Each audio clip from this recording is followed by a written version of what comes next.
So what we're going to be doing today is an experiment. One of my members on my other group asked this question and I thought I would test it out. So what we're going to do is make some pots and then make some candles in those pots as well. But a little bit more fun and complex than that. I'm going to make the pots out of resin-crete, so I'm going to get that mixed up and then we can go from there. Okay, I've got my resin-crete mixed up and now what I'm going to do is pour that. I want this one to be white because I'm probably going to paint it afterwards because I think that might be a little bit more fun. And I'm just pouring that in there. And then I'm going to do some squidgy-widgy on that as well. And I'm using the slower cured resin-crete for this. And I'll show you why in a second. So I'm leaving that for a few seconds. And then I'll give that a bit of a tap and a bit of a squidgy-widgy. But really, I just want to tap it and try and release any of those bubbles that are actually stuck to the sides. Okay, so that's that one molded. And now I've poured some of that one out here because I want it to go slightly thicker while I'm mixing up the next batch for this one. And the reason is I want to try and get a marble effect with this. So I'm going to put some of the resin-crete colours in. So I want to give those a good mix in. And now I'm going to mix up the rest of my resin-crete and do the marbling with it. So now I've got my resin-crete mixed up. What I'm going to do is just pour this in,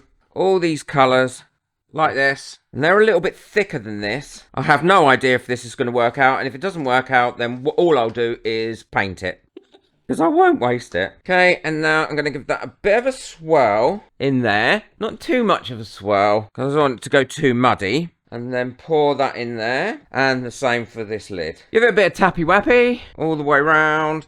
And then just leave this to cure up as normal. And then we can come back and do the exciting bits. Well, these should be cured enough now. They've had 2 hours in this mould for me to be able to demold them. But at this stage, it's always important to demold gently because they're still going to be damp. Oh, look, that's come out beautiful. Not a single bubble. A little bit of contamination there, probably from something that I had in the mould before. But it's come out really well. But this is going to be painted, so that's not a problem with that. I really like that again. Perfect casting. And that lid just sit on there like that. Okay, now I'm going to do these ones. Hopefully this pattern's come out quite pretty. I don't know. Oh, it has come out beautiful, look. Look at that, I really like that. And what we'll do now is we'll leave these to cure and dry. What you should do is really leave them to dry for about 4 or 5 days so they're fully dry.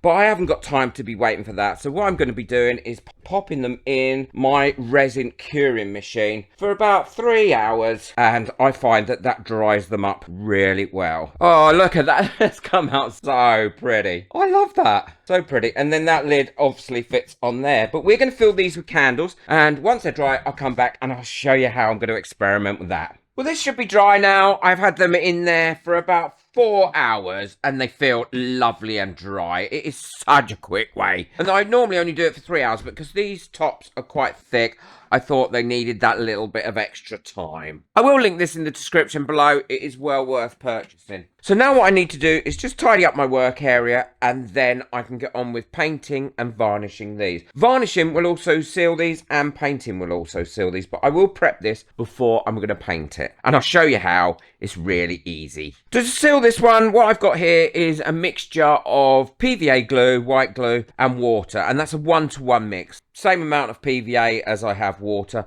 Now, you don't have to do this. You can paint these really well without sealing it. I just find that by sealing it, you get that extra bit of protection when you go to paint it. And I'll give it 2 coats of this before I paint. And that will soak in and that will seal that lovely. I won't do the inside of this one because the candle wax is going to go on the inside. And for this one, what I've got is a matte varnish. And again, on a 1-to-1 basis mixed up with water. And I'll give this 2 coats of this again before I put the final varnish on. And I won't be doing inside the pot. I'm only doing the outside of this because again, the candle wax is going to go in there. I think this will look really nice. It will come into its own once it's had the gloss varnish on it. Well, these are all dry now. What I'm going to do is use acrylic paints on this one to paint it. And then I will varnish this one before we pour the wax in. And I'm going to show you how to do that. Well, these are finished now and I'm ready to pour my candles in. I think they've come out really lovely. That one, exceptionally nice now it's been varnished, and this one I've painted, so it's a really bright colourful little candle. I will link everything in the description below. It's ideal for container candles, creamy white appearance, and it burns slower than paraffin, which is important. So it's a nice long-lasting candle. What I'm going to do is put my wick right in the middle of each one. I'm going to use these things here that attach your wick in, and I'm going to try and get it as central as possible. But knowing me, that's not going to be that central, but it doesn't matter. Now, I'm not sure if this is the right wick size for this candle, but I think it should be fine. And I've got pre-waxed wicks. Pre-waxed wicks. Pre-wax wicks. Now all I need to do is take off the sticky bit on there and then attach that to it like that. Make sure it's attached all the way down, and then I can put my thing on there that'll hold the wick in place. I only have one of these. Don't know why I only have one, but I do. And I will trim that wick down. I've got a lollipop stick with a little hole in it, and I can just push that through there like that and push it into that bit. And now it's put them to one side so I don't damage them or knock them over. And now I can get my little double boiler out here like this. You can do this on the stove. It's not going to really hurt. And again, I'll link all this in the description below. Fill that with water. So I've put that on, got water in there. I'll wait until that gets warm or hot, and then I will melt my wax. My wax is nicely melted now. It didn't take long at all. And what I'm going to be using is a ocean fragrance in here. It smells absolutely delicious. I shouldn't say delicious because that sounds like you're going to eat it. It smells wonderful. So I've popped them in there. I don't want it too overpowering. And now I'm going to give that a little mix. I'm just going to move that to one side, bring that over now so I can fill that up. I'm not going to fill it right to the top. Going to leave about a centimetre rim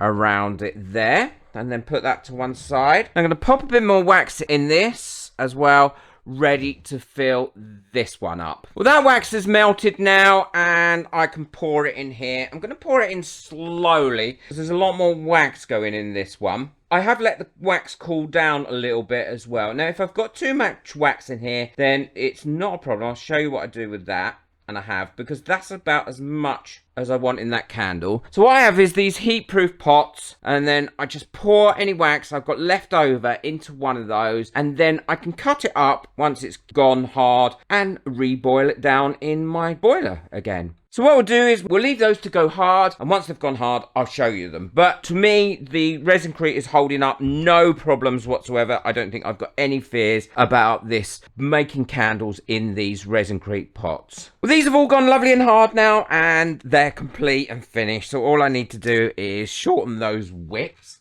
and just cut them down like that, and they should light and burn no problem. If these pots can withstand without any breakage at all or expansion breaking the heat of that hot wax going in there, they certainly will be able to cope with the flame going in there. I think they look really, really pretty. I think they're very, very different. I like that one, especially the little mushroom with the candle inside. So these should light really easily and burn away lovely and release that beautiful fragrance that I've put in there as well. Hope you've enjoyed that video. I really enjoyed making this. It was a great experiment. I will certainly be making lots more of these as well. I'm sure they are going to sell exceptionally well. Boot that like button, hit that subscribe button, and if you'd like to buy me a coffee just to say thank you for my videos and help support this channel, then the link for that is in the description below. Take care, but most of all, enjoy your crafting.